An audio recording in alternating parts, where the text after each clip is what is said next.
Hello, welcome everyone to our next session on addressing pediatric feeding and swallowing in schools. You'll find in the chat a link to today's handout. Today's recording will be limited, so we'll record the beginning and the end of today's session. So those of you that maybe watch this later, what you won't see is the breakout times where we do some problem solving in small groups. And with that, I will turn it over to Jennifer to get us started. Okay, hello and welcome back. I can't believe this is the second to last on this series. Thank you to those of you who submitted case studies for us to go through today. I just want to preface that by saying some of the case studies that you submitted had a lot of wonderful questions, and we may not get to all of the questions that you had on them. So please know that Dawn and myself are always willing to chat with you in a separate forum to further discuss this. So let's go ahead and get started on the next slide and just review where we've come from. We were talking about barriers and concerns last time, and understanding that time, knowledge and skills, liability concerns, administrative support, these are all things that can be barriers and concerns. It was really interesting to me to read the case studies that were submitted and to see that each of these were very easily highlighted in these without, I think, you even being specific about that. So it certainly does mirror what we've been talking about. And I think this is going to flow very nicely into what we are discussing today.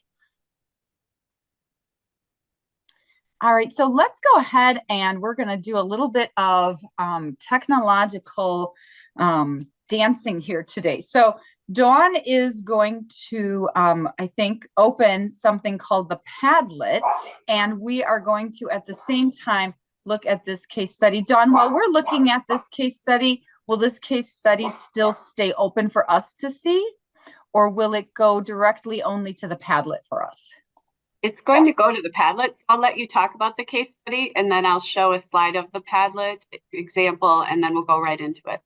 Sounds good. Okay, so this is actually a case example that Dawn and I actually worked on earlier in this series with one of our members.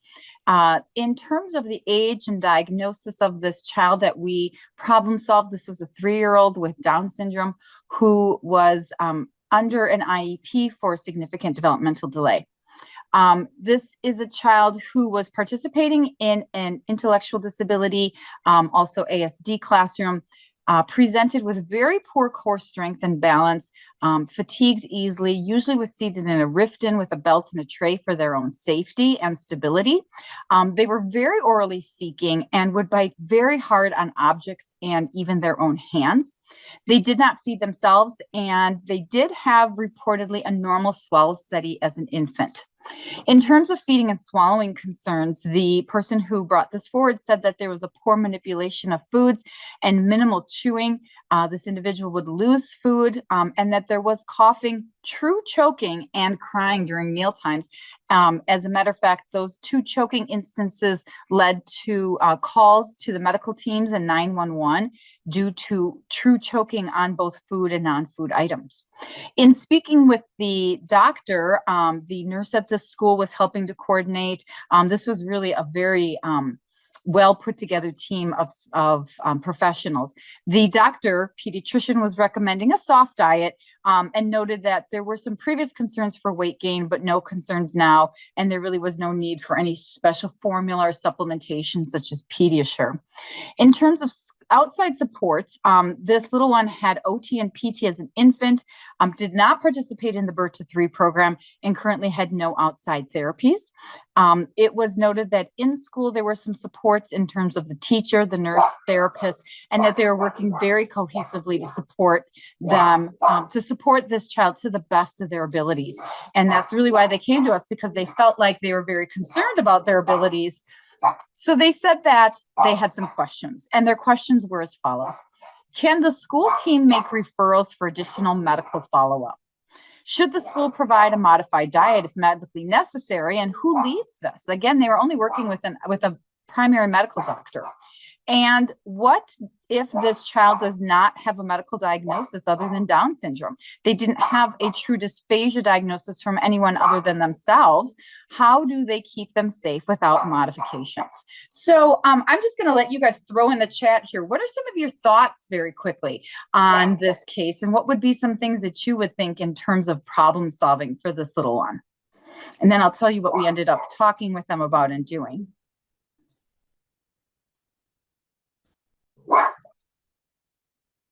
Just waiting to see if anything populates in the chat. And I do know that sometimes it takes a minute to type. And I see information in the chat, but it looks like a lot of it is the links to the handout. So I'm going to give that a minute. I'll just wait and see here as people are typing. As you're typing, I don't know what the weather is like in your area, but it has been an extraordinarily rainy day here in Wisconsin, in southeastern Wisconsin, and a lot of storms. I know some of you in the northern area have been getting some snow. So I'll give it just another second here to see if anybody's typing in the chat. And I also recognize that some of you may not be able to type right now, and some of you may be driving or just listening. So somebody suggested they can suggest the family that they seek medical follow-up. Yeah, suggesting to the family. Laura says school district can make referrals, but that would likely make the school district responsible for covering payment, wouldn't it? Dawn, we talked about that. Do you remember what your answer was? Well, we talked about the school may be responsible, but it would first go to the child's insurance, whatever that may be, if the parents agreed to take them in. So, right. So yeah, so those were actually some of the things we talked about. We ended up having a, here we go. Rachel says, is the child bringing their own food to school, or is the child eating school provided food? That's a great question. Yeah. The big concerns for this team were that they truly felt that they could not keep this child safe. They did not have the supports in place. They did not have enough information about this child to be able to support them from a feeding and swallowing standpoint, and also just in general from so much mouthing of other non-edibles, and knowing that there are other children in the classroom, and how could they support everybody in that space in learning and using manipulatives, but while also keeping this little one safe. So we did do Jennifer, was this the case that the family was bringing in some beans, rice, and some chicken, smaller pieces of chicken too? Yes. Yes. Thank you for answering that. Yes. I just realized I skipped over the question. I started talking about something else, but yes, you are correct. They were bringing in some items. And again, they weren't sure that the child was really safe or efficient with those items. So we ended up meeting with the team and providing them with some answers to some of their questions, saying, could the team make referrals to additional medical follow-up? They could refer, they could suggest, they could say, yes, we think it would be in your best interest to go to get some additional outside supports. And said they should modify the diet if medically necessary. Is there a speech path on the case? Yes, there was. And it says, again, Laura saying it seems like the district should provide a modification of the soft diet with a lot of support. Yeah. Should the school provide the modified diet? We said yes, if this was what we felt was in the child's best interest. And even if he didn't have a medical diagnosis, that again, we could be working with the family and the kitchen staff to modify whatever meals they either brought in or whatever meals were being served at the school. What ended up happening in this situation was very unique in that they determined that this child really would be best served at home. And so then the child was returning to home for some education with push into the home. And they felt like that was a safe place for him. The parents wanted him there, and they're continuing to work with him there. I'm just wondering if the person who supported this, if you're on here, if you have any other updates, we'd love to hear.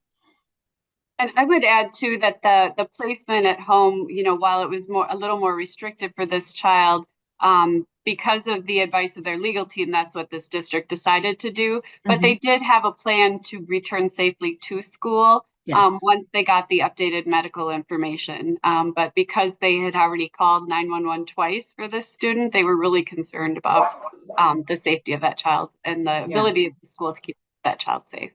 Yeah. Okay. Well, it looks like the person who submitted this maybe isn't on today, and that's okay. So Dawn, do we want to go ahead and demonstrate the use of the Padlet? Yeah.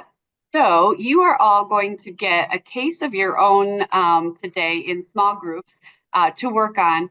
And we're going to use something called Padlet. You may have to sign in to be able to actually edit it. It's a quick sign in that you can do once you click on the link. So we'll provide you that link in just a little bit. And then once you get into the note, you're going to click on the Padlet, and I'll show you that. And you're going to click on a note, and then you can type directly into that. Also, we want to let you know that once you get into your breakout rooms, it'll be important for you. You'll have about 15 minutes to talk about each of the cases, and then we're going to come back together as a big group and review what each case was and what you came up with as a group. So it'll be important that you designate someone who can read the case study out loud when you begin, and designate someone who will be willing to share out with the whole group back at the end when we come back together. And like I said, you'll have about 15 minutes. So that being said, I'm going to show you what the Padlet actually looks like. And just have to minimize this here. So once you get into the Padlet, the number of your breakout room is going to match the page that you go to. So if you are assigned to breakout room 1, you have case study 1, and that's the page on the Padlet that you're going to work from. I think depending on how many we have today, we may only have 2 breakout rooms for each case, but we had originally set up 3. So again, then if you're in breakout room 4, you have case study 2, and you'll be on there. And then 4, 5, 6, then we're down to case study 3, you'll be in breakout room 7. And so here's our example. And this is where you would go to the side and you could click on this icon here that is a note. You can pick the color that you want, and then you just click on the board, and you can see the cursor here. You can type directly in that. So, if you have a question about follow-up medical information is needed, you could type that directly on there. Modified diet ideas. If you have additional questions, but also your problem solving that you do, then you'll type that into the notes. Are there any questions about the Padlet itself or how to use it before we talk about how to get access to each of the case studies and get you in the Padlet? And feel free to unmute if you have questions. I think once you get in, it'll be pretty easy. We're going to try to have one of us in each of the groups. Okay, so welcome back, everybody. Dawn is going to pull up the case studies, and we are going to just quickly read through them and then have each of the groups share. So case study number 1 was a 10-year-old female with microcephaly. This student would only drink liquids from a bottle and refused other options. They recently began using a picture to request a bottle. That gives us a little insight into their cognition. Previously, they had consumed food from home, such as applesauce, pudding, mac and cheese, but now they will eat school lunches that can be blended based upon an agreeable conversation with the staff and the parent. The student has never had a swallow study. The person who submitted this didn't think that would be possible with not only with what they ate, but the fact that they are very mobile, lots of head thrashing and body rocking. The student recently had almost all of their teeth pulled due to the fact that she was grinding, and a lot of them had been ground down, and that she only had 8 front teeth removed or remaining. Outside supports, they were previously seen by a medical SLP, but it didn't seem like they were receiving those supports at this time. However, in school, they were receiving speech, OT, PT, and adaptive phy-ed, in addition to having a one-on-one para throughout the day. The questions that we talked about were the parents have been requesting feeding and how to go about incorporating some sort of feeding support while the student is at school. So where do they start and who should take the lead? Where do we begin? So group number 1. Let's hear from you or whoever your spokesperson was. So I am the spokesperson for group 1. We thought that they should attempt a swallow study with the food that she already eats. Mm-hmm. And then I don't know if they have a special chair or maybe a parent can hold her during the swallow study to help limit the movement. Mm-hmm. We were also concerned about the grinding of the teeth. What was the cause of that? And then having a dentist on the team and adding a school nurse to a team. We thought that to begin was get that updated medical with the swallow study, with the diet plan, and add that to the IEP. And then also use a food accommodation form to know what food that she will eat and when to eat. And then we also thought that the nurse should take the lead, but we have team meetings, before, post, continued team meetings to discuss the updated results. So that's kind of what we were talking about. I love that insight to having the nurse take the lead, since there was so much medical coordination that needed to happen. So that's really good. And the dentist on the team, yeah, there definitely should be some coordination with the dentist, although it sounds like there is some if the child recently had all of their teeth pulled, but definitely getting that piece in. So that is great. Let's compare that to what breakout room number 2 had, and then we'll kind of bring it all together. Alrighty, I'll share from our breakout room. We thought that the SLP and the OT could start investigating the addition of feeding supports, but I like the idea of that nursing piece too. We also thought about attempting a swallow study, and we thought maybe consulting with the speech path where that swallow study would be completed to just share some background information and things like that to see if we could make that or help to facilitate that to be successful. We were curious about the bottle too, and if we could kind of work on having her take sips from an open cup with adult support. Also, like, are we thinking about, like, are we working on changing her diet, or are we working on like the efficiency and volume of her diet? We were kind of curious about some of those questions. And then how involved is the family? Are they willing to work on like the generalizations of some of these skills at home? Great. So I think in hearing all the information that we gathered from these 2 groups, it seems that everyone agrees there should be somebody to take the lead, either in terms of somebody who has that area of expertise or somebody who can do the coordination with all of the medical providers. And again, I really love that idea of giving it to the nurse at the moment. I do think that a child like this could possibly participate in a swallow study. I am not at all worried about what they will eat. The movement can be challenging, but if you get the right radiologist in there, they can move with the child, and we can at least get some information. I do think also, as we had talked about in the group I was in, not necessarily being as worried about the bottle, as that may just be what this child is used to, and it is a safe and comfortable piece for them. You don't want to change too much and possibly lose intake for them, but instead working on volume and efficiency with what they have. So I think the teeth piece is interesting. I don't think that the teeth grinding was the only reason for the teeth needing to be pulled. Very often these children who do consume so much from their bottle, either whether it be just because of the use of the bottle with the milk or with the use of the bottle with other juices or whatnot that may be given by the family, we just get that rotting of the teeth, and that can really impact dental health. However, these students or these kids, it's more about jaw strength and movement than it is necessarily about teeth. So should still be able to eat some things. So, all right, let's move on to case study. We actually have one more group. We were able to do 3 for each study. Oh, so I apologize. Breakout room 3. Oh, okay. Thank you. And we didn't really have anything too new that hasn't already been discussed. But we, like, as far as who will take the lead, we felt like team collaboration was important. One of the things, and that it might be kind of broken up. Like we said, that the teacher and the para who are with them all the time really probably are going to be the lead with like trying things and implementing things and providing the foods that are decided on. But the planning would come to more the nurse, the parents, and the SLP maybe collaborating. Because some of our big questions are what, it said previously consumed food from home. But does that mean it has stopped, and why did it stop, if that's the case? And then also, what is she eating at home? So those would be questions that would come into play with collaboration with the parents. That's great. And I do think that that brings up that point of what is the family sending from home and how much work is that for the family? How consistent is that? Does that ever get forgotten? Or do we have a plan in place to make sure that there is food for that student at school? So that's really an important piece to bring up. I also just saw your comment there on the straw.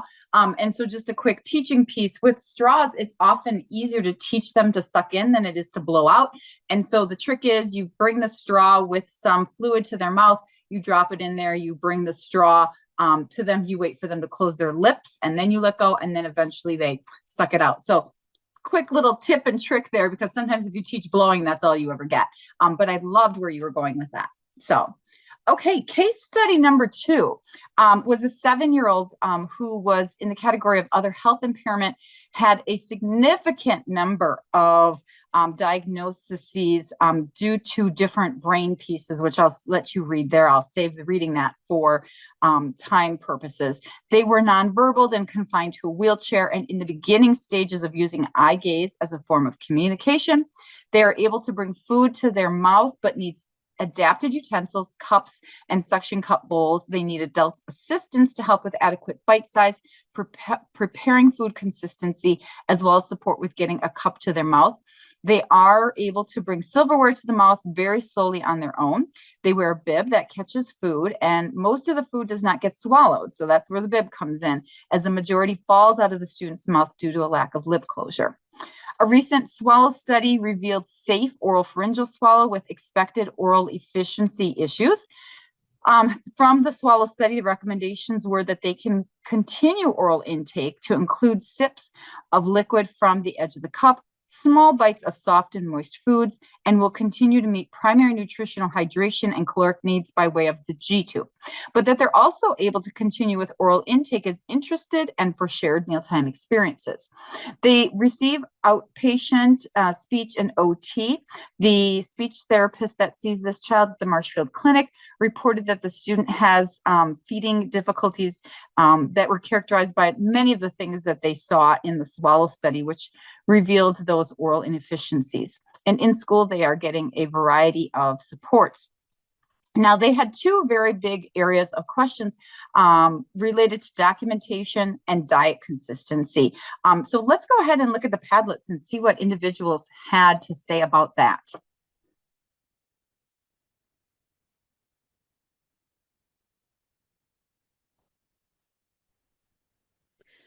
We really looked at the diet consistency questions. We talked about whether or not there may be a financial burden or if there was more education needed for the family, having another IEP meeting to potentially include the SLP, the OT, bring in the medical personnel, possibly discuss the liability of the district if the diet consistency was not followed, if the family was sending snacks that were not within their mechanical soft guidelines. We could provide a list of specific types of snack items that fit the recommended diet consistency, just a very accurate or very detailed list. So if they did not provide the correct items, then we would provide those items within the school. If the parents were having those financial difficulties or refusing to send the appropriate consistency. If the blender or diet consistency changes are needed, the dietary staff would manage that in the kitchen. That's where that would be managed. And then in terms of the how our speech pathologists, we would be able to access information on diet consistencies. We could review the diet consistency levels through the National Dysphagia Diet consistencies available online, doing some online learning. Vendor sites also provide links for consistencies and examples of appropriate foods. Working with the clinical providers as mentors to educate on appropriate foods and consistencies to provide for our students. I really appreciate that you looked so thoughtfully at this case from a standpoint of what is the financial burden of the family of them having to bring their own foods for this child when everybody else is getting the food at school. And yes, some families may be paying for that school for hot lunches, but I really appreciate that. Let's hear what case with the next group, breakout room number 5, had to say.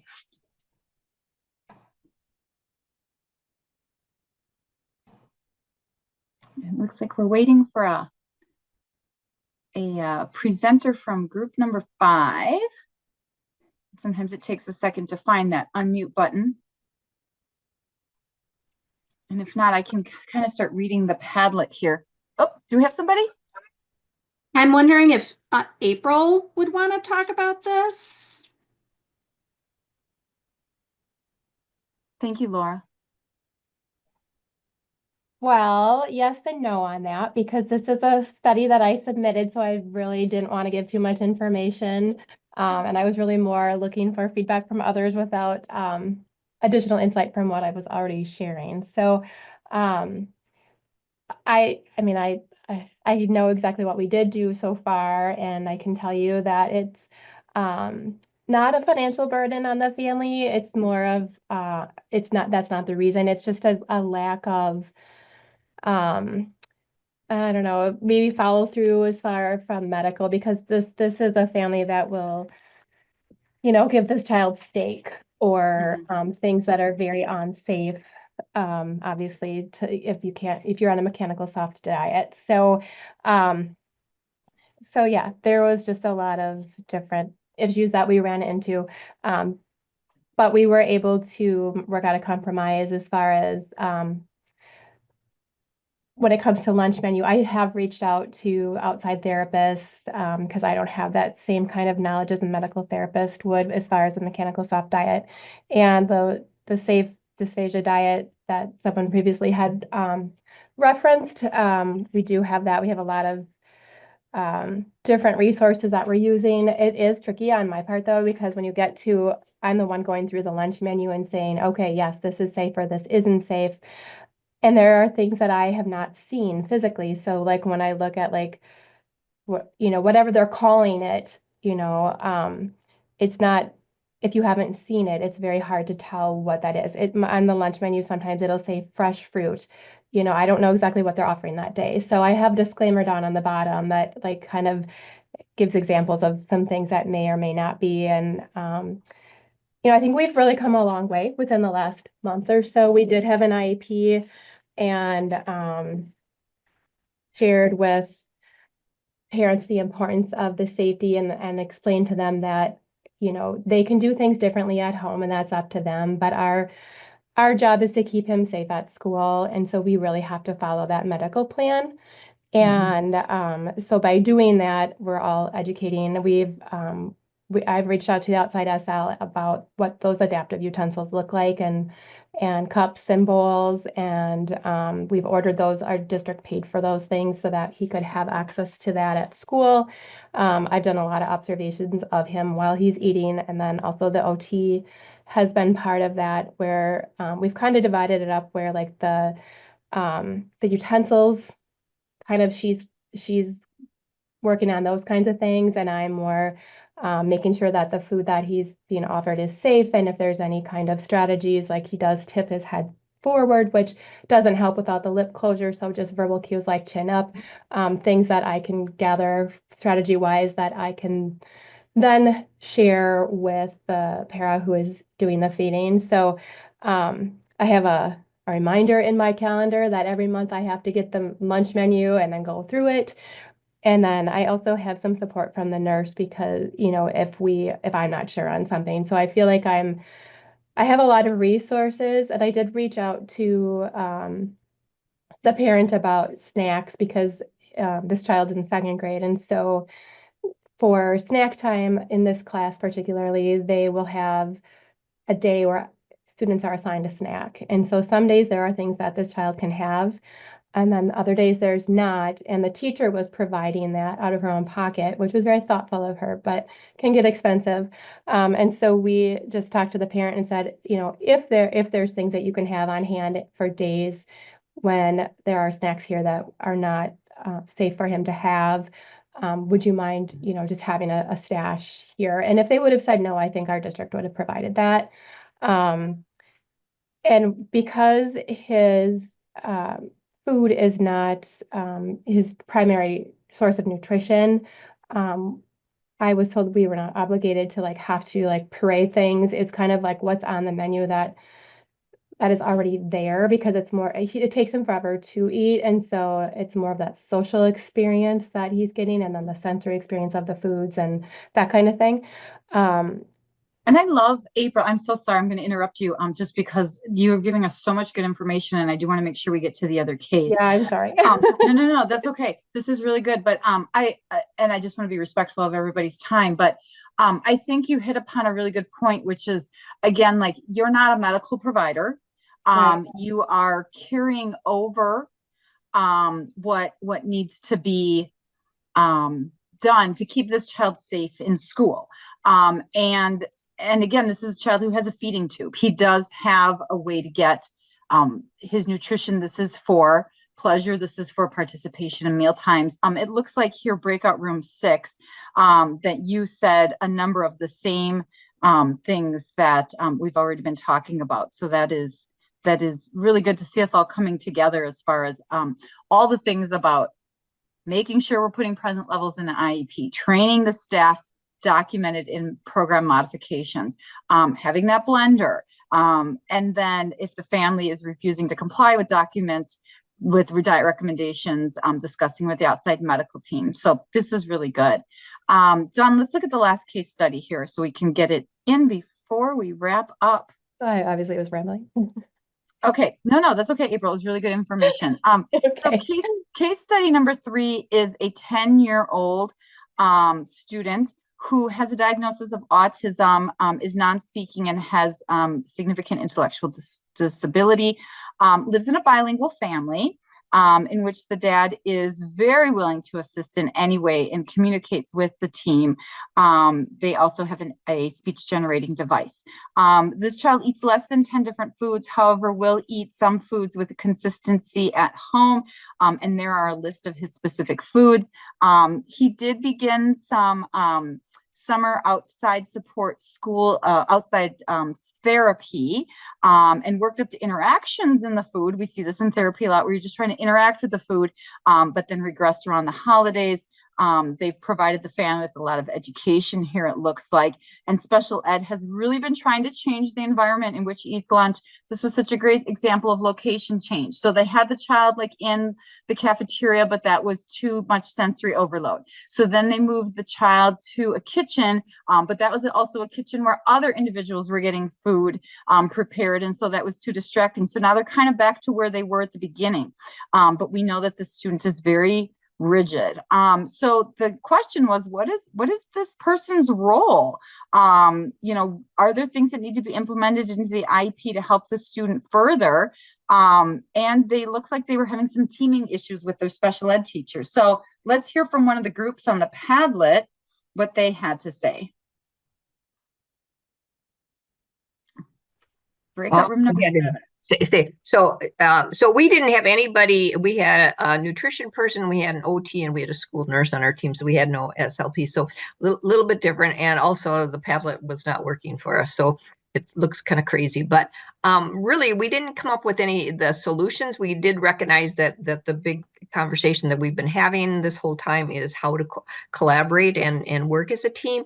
And it it seemed like the big concern was here is that there wasn't collaboration, that the special ed teacher just kind of wanted to do it on their own, and they weren't really willing to change anything. So we had some other concerns because they're moving the environment that he's eating, but they're really not addressing the social aspect of eating.